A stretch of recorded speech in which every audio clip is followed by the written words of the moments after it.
আচ্ছা, এইটা একটু খেয়াল করেন যে এইটা একটা column column column column column column column column column, আর এগুলোতে তো বুঝতে পারতেছেন এগুলো বিম বিম বিম, এটা হচ্ছে বিম বিম এবং বিম। আমি এই চারটা স্প্যান প্রথমে চিন্তা করতেছি। এখন আমি ধরেন এই বরাবর আমি রড ফেলবো। প্রথমে হচ্ছে বটম রডটা যদি আমি ফেলি তখন কি হলো যে ধরেন এদিকে হচ্ছে 10 মিলি, প্রথমে আমরা সরাসরি কী করে ফেলবো, এরকমভাবে টানা এদিকেও চলে যাবে, এদিকেও চলে যাবে। কি হলো এতটুক পর্যন্ত। এইটা কি বলতেছি L/4, L/4। এই জায়গাটা কতটুকু L/4 ভাগ করলেন, L/4-এ ভাগ করলেন, তাহলে এই জায়গাটুকু কি থাকলো, বাকি জায়গাটুকু এইখানে থাকলো। এখন এই রডটা হচ্ছে বটম রডটা, এভাবে আমি বলতেছি ধরেন এটা হলো বি রড। তাহলে এখানে কি হলো, বি রডটাকে 10 মিলি, বি রডটা হচ্ছে 10/14 ইঞ্চি সেন্টার টু সেন্টার।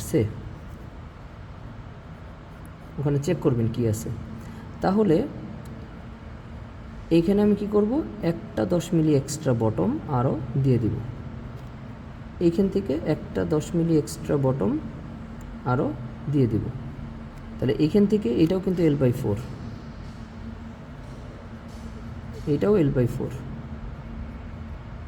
এটাও L/4, এটাও L/4। তাহলে এই যে L/4 থেকে এক্সট্রা বটম দিয়ে দিলাম, এদিকেও এক্সট্রা বটম দিয়ে দিলাম। তাহলে আসলে এই রডটা হলো 10 মিলি 14 ইঞ্চি পরপর, এতটুক জায়গায় হচ্ছে 10 মিলি 7 ইঞ্চি পরপর হয়ে গেল। অন্যভাবে আবারও আমি যখন এই ডিরেকশনে রডটা ফেলবো তখনও এরকম ঘটনাটা ঘটবে। এই যে এতটুক পর্যন্ত, কথার কথা এটা হলো বি রড, তাহলে এই যে এতটুক পর্যন্ত 10 মিলি 14 ইঞ্চি পরপর দিব। এতটুকু আমি কি করব, এক্সট্রা বটম দিব। তাহলে এখানে 10 মিলি 7 ইঞ্চি হয়ে গেল। এখন খেয়াল করে দেখেন এই জায়গার মধ্যে তো রড নাই L/4-এ, এই জায়গাটুকু আপনি কি দিবেন, এই জায়গায় প্রত্যেকটা স্প্যানের ক্ষেত্রে একই প্রযোজ্য। প্রত্যেকটা স্প্যানে এই L/4-এ আপনি কি করবেন,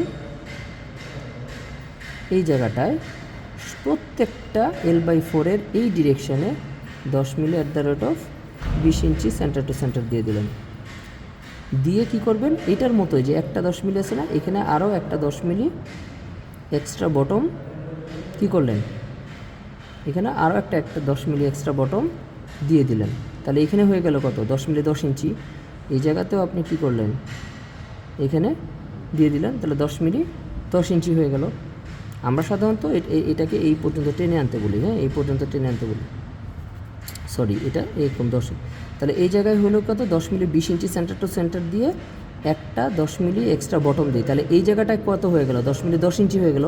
আর এই জায়গাটায় আসলো 10 মিলি কি 7 ইঞ্চি হয়ে গেল। এইবার এই ডিরেকশনে একই প্রযোজ্য, এই ডিরেকশনে আমি কি করব, 10 মিলি একদম টানা চলে যাবে। এটা কত, 10 মিলি 20 ইঞ্চি পরপর L/4-এ, এটা সব স্প্যানের ক্ষেত্রে একই প্রযোজ্য। আর একটা 10 মিলি এক্সট্রা বটম আমি এখানে দিব, তাহলে এখানে 10 মিলি 10 ইঞ্চি হয়ে গেল। এখানেও তাই সেম জিনিসটা, গট ইট। তাহলে বটমটা আপনারা বুঝলেন। এবার আসেন টপে।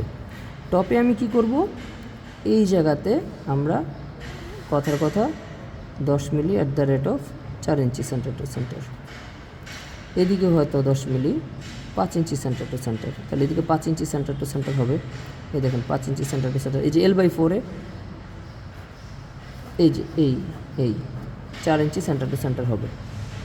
এখানে কিন্তু আর কোনো ভাগাভাগি নেই, এখানে 4 ইঞ্চি মানে এই 4 ইঞ্চি সরাসরি চলে আসবে, 5 ইঞ্চি মানে এরকম সরাসরি 5 ইঞ্চি চলে আসবে। এটা ধরেন 10 মিলি যদি 6 ইঞ্চি হয়, তাহলে এটা 10 মিলি 6 ইঞ্চি পরপর এখানে চলে আসবে এরকম। আবার এটা ধরেন কোনো 10 মিলি 8 ইঞ্চি, তাহলে এটা 10 মিলি 8 ইঞ্চি এরকম হবে।